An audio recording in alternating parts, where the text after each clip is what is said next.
Next naman na gagawin sa ating motor ay yung deep cleaning. Magbabaklas tayo ng fairings. Lilinisin natin lalo dun sa step board. Titignan natin kung may mga kalawang na dahil mag 4 years na yung ating motor.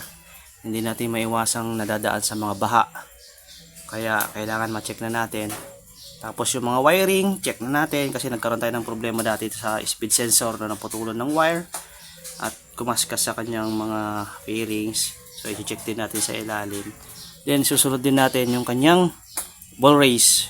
Papalitan na rin natin yung ating ball race dahil nakikita na natin ng problema katulad nito.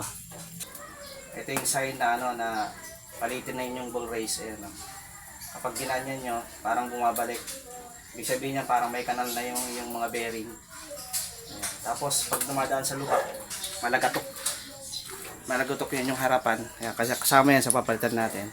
Pero unahin mo natin, i-deep clean muna natin, tapos i-check natin yung mga wiring para mas may access tayo dahil natanggal na yung mga fairings niya.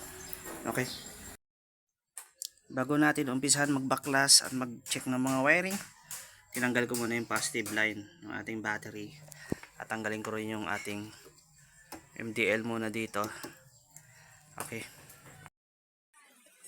So natanggal na natin tong fairings na to. Sunod naman natin ay tanggal na natin yung mga MDL. Sunod natin tong buong kaha na to. Tanggalin natin yung tornilyo na yan. Ito. Tapos dito sa ilalim na yan, dalawang tornilyo kabilaan para matanggal natin tong buong kaha. Okay?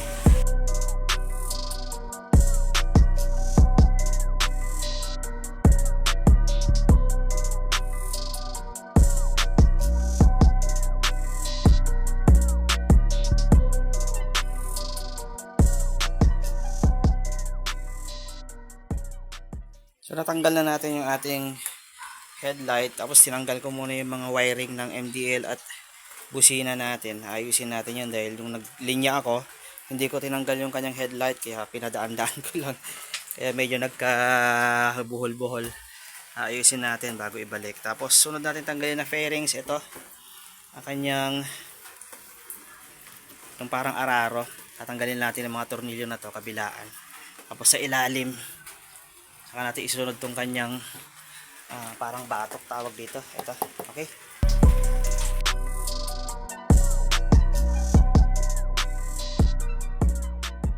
So natanggal na natin yung pinaka-araro niya. Makikita nyo naman yung dumi nag-build up dito grabe. And tatanggalin naman natin itong pinaka-batok niya. Tatanggalin lang natin yung tornilyo na to, dalawa kabilaan. Tapos yung tornilyo dito sa kanyang sabitan, ito, para matanggal natin to. Okay. Tinanggal ko na rin muna yung wire ng ating charger. Ito, yung 12 volts direct sa battery. Okay. So natanggal na ang kanyang batok. Grabe yung dumi Tatanggalin din natin to para makita yung ilalim. Tatanggalin natin to. Itong side na to. Tatanggalin natin yung tornilyo dito. Ayan, tapos din sa kabila. Saka natin hukutin palabas. Tapos tatanggalin din natin to. Buuan ng buo. Okay.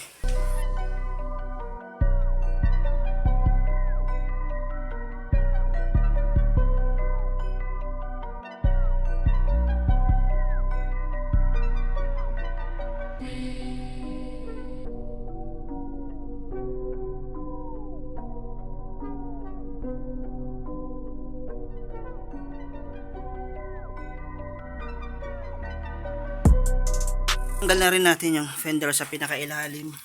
Ayan. Tatanggalin din natin tong kanyang footboard. Tignan nyo yung mga wire dito na kinalawag na I-check din natin to para mapulutan ng maayos. Ayan Pagka tumagal yan, baka maputol. Hindi natin malaman, di ba? Kaya isa yan sa mga importante, kaya binabaklas natin yung ating fairings at ma-deep cleaning na rin. Ayan Grabe dumi.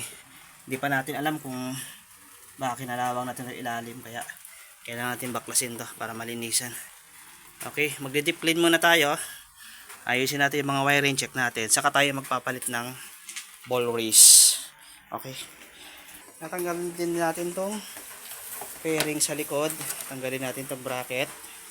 Ayan, tornilyo na yan, tatlo. Tapos yung tornilyo na isa dito, ganun din sa kabila. Tapos dalawang tornilyo dito sa ilalim. para matanggal yung pinakalikod. Okay.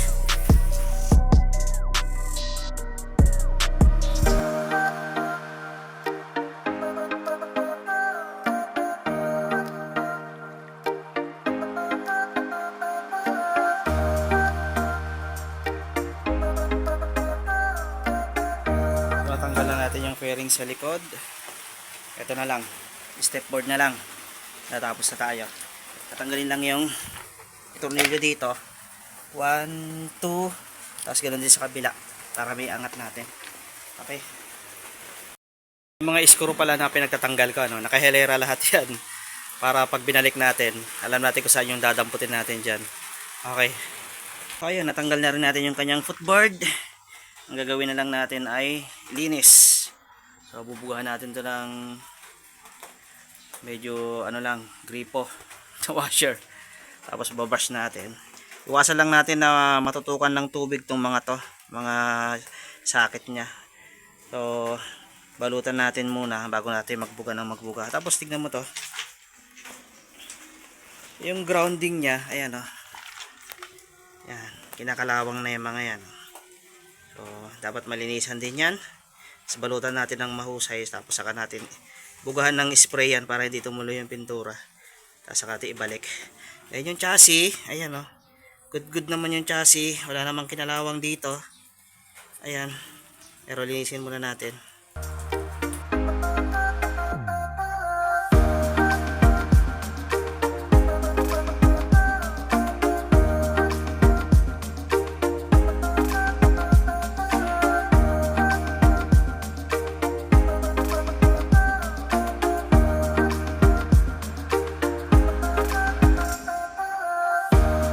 So, natapos na natin yung ating paglilinis. So, wala naman tayo nakitang kalakalawang dito. May dumi pa sa ilalim pala to.